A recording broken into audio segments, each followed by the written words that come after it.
1991 में आपने आपसे जब पूछा गया था कि आप कैसे देखती हैं अपने सफर को, और आपने कहा था मैं जैसे बिल्डिंग की 7वीं मंजिल होती है उस पे बैठ के देखती हूँ कि एक डिस्पैशनेट ऑब्जर्वर की तरह देखती हूँ कि मेरा किस प्रकार का सफर रहा है। आज 90 इयर्स ऑन आप किस प्रकार से अपनी जर्नी और अपने सफर को देखती हैं?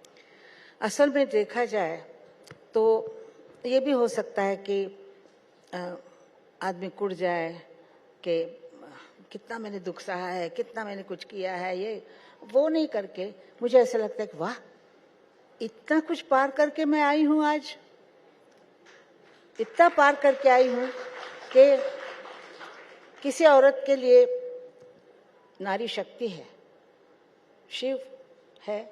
शक्ति नहीं है तो शिव भी नहीं है, वो शव हो जाता है।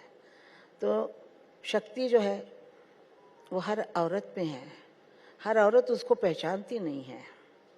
अगर वो अपनी शक्ति जान जाए तो वो बहुत काम कर सकती है।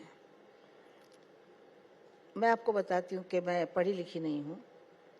इतने साल मैं सब मेरा कारोबार चला रही हूँ, मतलब बच्चे बड़े होने तक।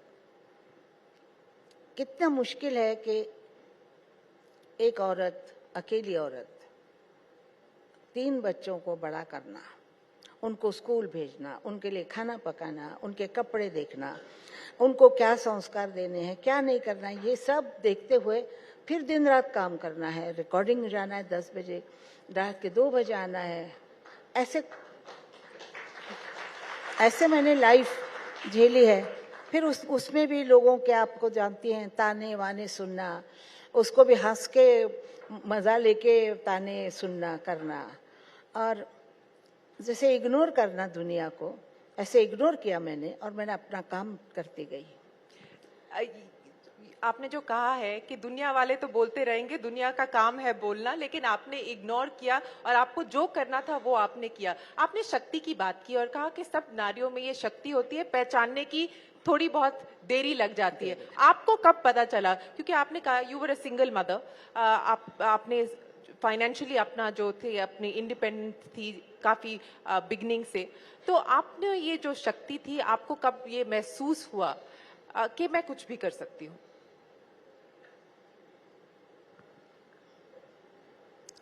काफी लेट हुआ, मतलब 19-20 साल में ये मुझे लगा कि मैं, जब मुझे मतलब अलग हो गई, हो कर दिया, फिर उसके बाद मैं अकेली खड़ी थी सड़क पे और मैं सोच रही थी मैं अब कहाँ जाऊँ, क्या करूँ।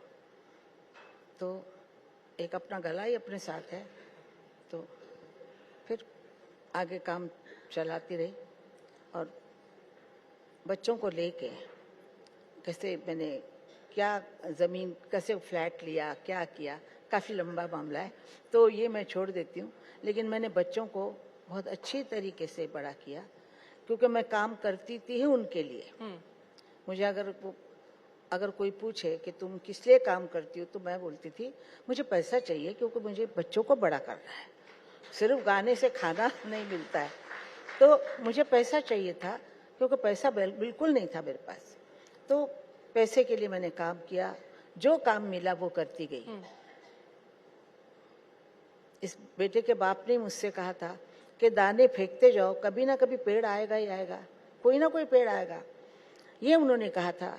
और एक बात कही थी कि अगर खाना नमक के बगैर हो तो नमक के बगैर खा लेना, लेकिन पड़ोस में जाके नमक नहीं मांगना।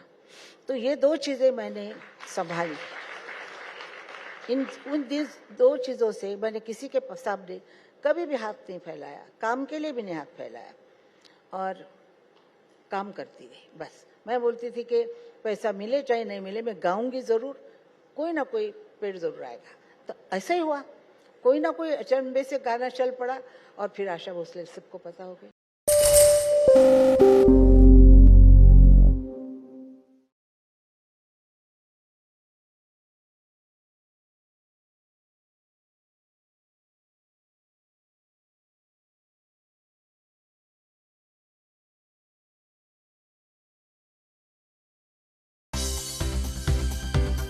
For more news and updates, all you need to do is follow CNBC TV 18 on all of our digital platforms.